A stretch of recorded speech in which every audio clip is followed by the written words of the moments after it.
Hi అండి. Lunch బాక్స్‌లోకి అరటికాయ ఫ్రై చేశానండి. నేను ఎలా చేశానో మీతో షేర్ చేసుకుంటున్నానండి.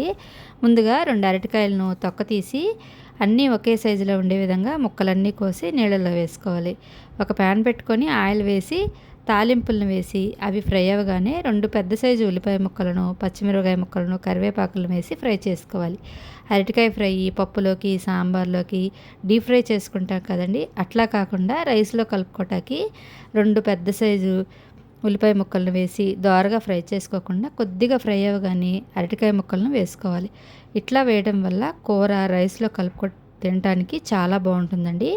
ఇప్పుడు హాఫ్ టీ స్పూన్ పసుపును వేసి బాగా కలుపుకోవాలి.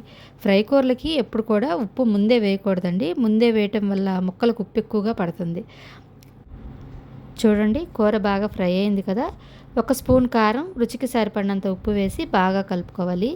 దీనిని బాగా డీప్ ఫ్రై చేయకూడదు. చక్కగా ముద్దకూరలాగా ఉంటుంది. టేస్ట్ కూడా బాగుంటుంది. ఇప్పుడు సర్వింగ్ బౌల్లోకి తీసేసుకుందాం. మా వీడియో నచ్చినట్టయితే లైక్ చేయండి, షేర్ చేయండి, కామెంట్ చేయండి, సబ్స్క్రైబ్ చేసుకోండి. బాయ్ అండి.